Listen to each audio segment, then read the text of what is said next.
Comigo e com o João Borges aqui no estúdio também estão o Valdo Cruz e o Gerson Camarote. Vamos tratar de economia e também dos aspectos políticos dessa questão dos combustíveis. João Borges, começando com você. Olha, Heraldo, Valdo, Camarote, realmente o governo está com um grande problema, porque o governo é sócio desse aumento do preço da gasolina e não tem muita saída. Isso ficou claro da reunião que teve hoje no Palácio do Planalto, em que participou o ministro da Fazenda, Eduardo Guardia, que, aliás, alertou o seguinte: bom, se a gente reduzir o imposto, vai perder arrecadação, e este é um grande problema do governo hoje, que é a arrecadação, que é as contas públicas. Mas para a gente ter uma noção de quem é sócio desse preço da gasolina e preço do diesel, vamos aqui a alguns números aqui. Preço da gasolina. Então, a gente pode olhar aqui o seguinte: a Petrobras leva 32%, impostos federais 16%, com ICMS 29%, aí já soma 35% de imposto, ou seja, mais de um terço. O etanol que vai na gasolina é 11% e a margem de distribuição e revenda 12%. Em relação ao diesel, a parte da Petrobras é um pouco maior, vai a 55%, mas os impostos somam aí 29% entre federais e estaduais. Aí tem uma parte de biodiesel e tem a distribuição que leva 9%. Para a gente ter uma noção aqui é o seguinte: como resolver isso aí? A gente acabou de falar da Venezuela, em que a produção de petróleo caiu barbaramente e deve continuar caindo. Esse é um fator de alta do preço do petróleo no mercado internacional. E qualquer problema a mais aqui no Brasil leva a um aumento do dólar. As duas coisas batem no preço da gasolina. A pergunta que fica é quem vai abrir mão de alguma coisa para aliviar o consumidor. Uma palhinha do dólar, João. Pois é, hoje uma queda até importante pela ação do Banco Central, o dólar fechou com uma queda de quase 1,5% e vamos ver qual vai ser o comportamento daqui para frente.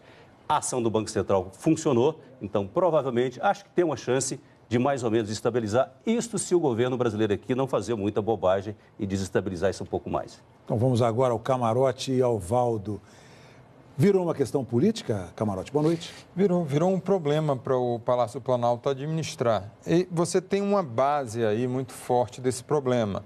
O governo não conseguiu aprovar a reforma da Previdência, o governo não conseguiu lá atrás fazer reforma, continuar aquele ritmo de reforma e até agora não aprovou aquele pacote da agenda econômica. Então, é lógico que isso acaba pressionando o governo a tentar uma solução via Petrobras.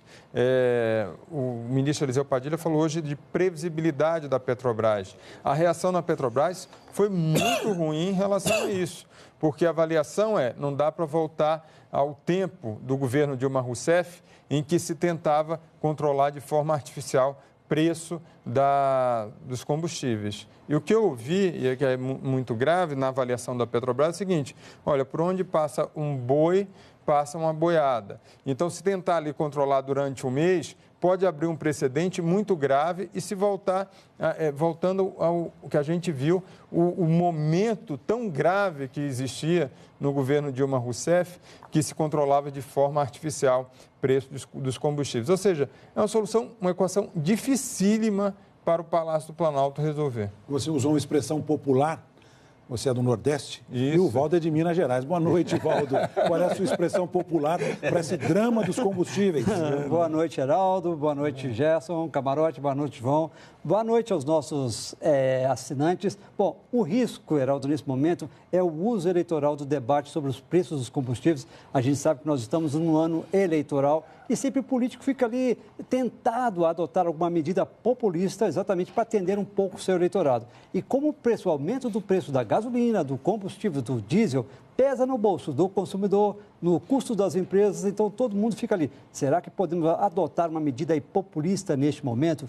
A gente lembra que no fim de semana o presidente da Câmara, Rodrigo Maia, e o presidente do Senado, Eunício de Oliveira, saíram a campo falando que vão criar uma comissão para o dia 30 de maio, agora, na próxima semana, fazer uma comissão para discutir ali formas para reduzir, para minimizar o peso, o impacto dessa alta dos combustíveis no bolso do consumidor e no custo das empresas. Então, vê esse debate. Aí o governo se antecipou hoje e fez essa reunião no Palácio Planalto, exatamente, foi a primeira reunião para discutir formas. Um dos debates, que estava sendo discutido, como o João disse, a questão de reduzir tributação. Dá para reduzir a tributação? A gente lembra que em 2017 o governo aumentou PIS e COFINS para arranjar ali 10 bilhões para tentar cumprir aquela meta de déficit público. E agora o governo fala, a equipe econômica fala, será que nós vamos reduzir? Não é o ideal agora, se sobrar dinheiro na arrecadação, é abater exatamente o déficit público, para tentar o reequilíbrio das contas públicas. E amanhã, Heraldo, então, vai ter uma reunião amanhã no Ministério da Fazenda entre o Eduardo Guardia, o Pedro Parente e o ministro Moreira Franco, para tentar chegar a uma equação ali. O Moreira Franco me garantiu que não vai ter interferência política. Por outro lado, ele disse, algo vai ter que ser feito, o que a gente pode descobrir amanhã só. Só uma palhinha. Vocês acreditam que a política vai dar uma solução para esta questão que é econômica de comércio? Olha, a política chegou a uma situação que alguma resposta ela tem que dar, ainda que seja insatisfatória para todas as partes, porque o governo criou uma expectativa dentro de uma ansiedade que está na sociedade, que realmente o preço do combustível está batendo pesado para todo lado.